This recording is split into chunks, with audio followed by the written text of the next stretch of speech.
بسم اللہ الرحمن الرحیم۔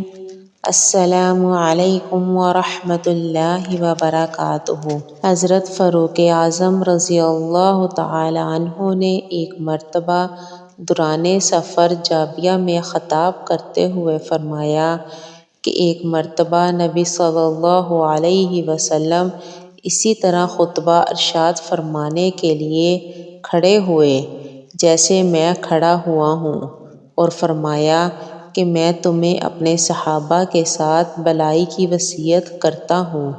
یہی حکم ان کے بعد والوں اور ان کے بعد والوں کا بھی ہے۔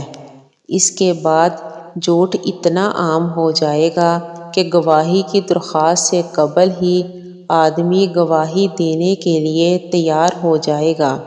سو تم میں سے جو شخص جنت کا ٹھکانہ چاہتا ہے اسے چاہیے کہ وہ جماعت کو لازم پکڑے، کیونکہ اکیلے آدمی کے ساتھ شیطان ہوتا ہے اور دو سے دور ہوتا ہے۔